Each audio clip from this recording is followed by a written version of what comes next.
Chapter 3, Part E of Greener Than You Think, by Ward Moore. During my drive, several walkers, loaded with awkward bundles, raised imploring thumbs for a ride, but knowing to what lengths desperation will drive people and not wishing to be robbed of my car, I had pressed my foot down and driven on. But now, as I went along Temple near Rampart, a beautiful woman, incongruously, for it was in the middle of a hot October, dressed in a fur coat, and with each gloved hand grasping the handle of a suitcase, stepped in front of me, and I had to jam on the brakes to avoid running over her. The car stopped, radiator almost touching her, but she made no attempt to move. A small hat with a tiny fringe of veil concealed her eyes, but her sullen mouth looked furiously at me as, rigidly clutching her luggage, she barred my path. Fearing some trap, I turned off the ignition and unobtrusively slid the keys into a side pocket before getting out and going to her. "Excuse me, miss. Can I help you?" She threw her head back, and her eyes, brown and glistening, appraised me through heavily painted lashes. I stood there stiffly, uncomfortable under her gaze, till I suddenly remembered my hat and lifted it with an awkward bow.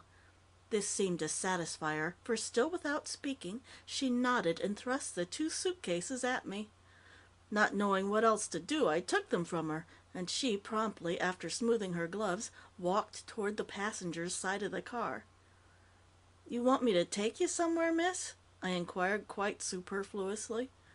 She bent her head the merest fraction, and then rested her fingers on the door handle, waiting for me to open it for her. I ran as fast as I could with the bags. They were beautifully matched, expensive luggage, to put them in the Turtle, and then had to make myself still more ridiculous by running back for the forgotten key resting in the side pocket. When I had finally stowed away the baggage and opened the door for her, she got in with the barest of condescending nods for my efforts and sat staring ahead. I drove very slowly, nipping off little glances of her profile as we moved along. Her cheeks were smooth as a china doll's, her nose the chiseled replica of some lovely antique marble, her mouth a living study of rounded lines. Never had I been so close to such an alluring woman. We reached the Civic Center, and I automatically headed for the Intelligencer building. But I could not bear to part company so quickly, and so I turned left instead, out Macy Street. Now we found ourselves caught in the traffic snailing eastward. In low gear, I drove a block, then stopped and waited till a clear 10 feet ahead permitted another painfully slow forward motion. Still my passenger had no word to say, but kept staring ahead, though she could see nothing before her except the trunk-laden rear end of a tottery Ford long past its majority. I stumbled. That is, I mean, wasn't there somewhere in particular you wanted to go?" She nodded, still without looking at me, and for the first time spoke. Her voice was deep and had the timbre of some old bronze bell. "Yuma," she said. "Yuma, Arizona?" I asked stupidly. Again she nodded faintly. In a panic, I reckoned the contents of my wallet. About $40, I thought. No, 30. Would that take us to Yuma? Barely, perhaps, and I should have to wire the Intelligencer for money to return. Besides, in the present condition of the roads, the journey would be a matter of days, and I knew she would accept nothing but the very best. How could I do it? Should I return to the Intelligencer office and try to get an advance on next week's salary? I had heard from more than one disgruntled reporter that it was an impossibility. Good heavens, I thought, I shall lose her. Whatever happened, I must take her as far as I could. I must not let her go before I was absolutely forced to. This resolution made, my first thought was to cut the time, for poking along in this packed mass I was burning gasoline without getting anywhere. Taking advantage of my knowledge of the side roads, I turned off at the first chance, and was able to resume a normal speed as I avoided towns and main highways. Still she continued silent, until at length, passing orange groves heavy with coppery fruit, I ventured to speak myself. "My name is Albert Weener. Bert." The right rear tire kicked up some dust as I nervously edged off the road. Somewhere overhead a plane ripped through the hot silk of the sky. What, won't you tell me yours?" Still facing ahead, she replied, "It isn't necessary." After a few more miles, I ventured again. We're living in Los Angeles?" She shook her head impatiently. Well, I thought, really? Then, poor thing, she's probably terribly upset. Home and family lost, perhaps. Money gone, destitute. Going east, swallowing pride, make a new start with the help of unsympathetic relatives. She has only me to depend on. I must not fail her. Break the ice, whatever attitude her natural pride dictates. Offer your services. "I'm on the Daily Intelligencer," I said. "I'm the man who first walked on top of the grass."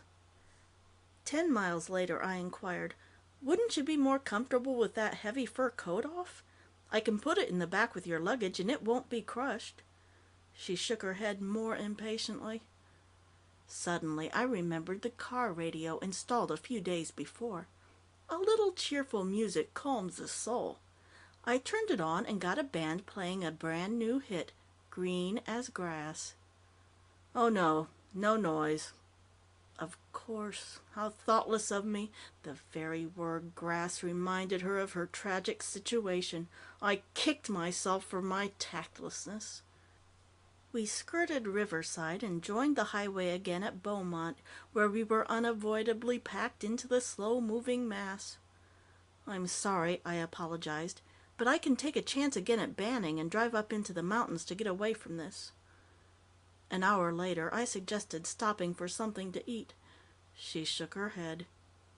"But it's getting late," I said. "Pretty soon we shall have to think about stopping for the night." She raised her left hand imperatively. "Drive all night."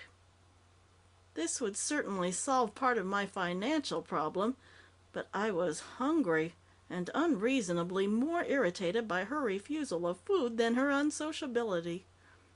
"I have to eat, even if you don't," I told her rudely. "I'm going to stop at the next place I see." With the same left hand, she made a gesture of resignation. I pulled up before the roadside cafe. "Won't you change your mind and come in, at least for a cup of coffee?" "No."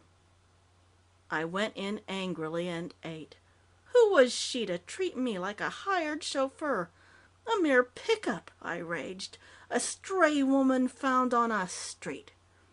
By God, she would have the courtesy at least to address me, her benefactor, civilly, or else I'd abandon her here on the highway and return to Los Angeles.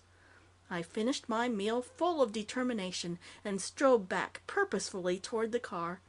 She was still sitting rigid, staring through the windshield. I got in. "You know," I began. She did not hear me. I turned on the ignition, pressed the starter button, and drove ahead. Sodden-eyed with lack of sleep and outraged at her taciturnity, I breakfasted alone on the soggiest wheat cakes and the muddiest coffee I have ever demeaned my stomach with. The absence of my customary morning paper added the final touch to my wretchedness. But one would have thought to look at my companion that she had been refreshed by a lengthy repose, had bathed at leisure, and eaten the most delicate of continental breakfasts. There was not a smudge on her suede gloves, nor a speck upon her small hat, and the mascara on her eyelashes might have been renewed but a moment before. The road curved through vast hummocks of sand, which for no good reason reminded me of the grass in its early stages. Reminded, I wanted to know what the latest news was, how far the wheat had progressed in the night. Thoughtlessly, without remembering her interdiction, I turned the knob. "Gv-gv," squeaked the radio. "Please," she said, in anything but a pleading tone, and turned it off. Well, I thought, this is certainly going too far. I opened my mouth to voice the angry words, but a look at her stopped me. I couldn't help but feel her imperviousness was fragile, that harsh speech might shatter a calm too taut to be anything but hysterical. I drove on without speaking until the hummocks gave way again to smooth desert. "We'll soon be in Yuma," I announced. "Aren't you going to tell me your name?" "It isn't important," she repeated. "But it's important to me," I told her boldly. "I want to know who the beautiful lady was whom I drove from Los Angeles to Yuma." She shook her head irritably, and we crossed the bridge into Arizona. "All right. This is Yuma. Now where?" "Here." "Right here in the middle of the road?" She nodded. I looked helplessly at her, but her gaze was still fixed ahead. Resignedly, I got out, took her bags from the Turtle and set them beside the road, opened the door.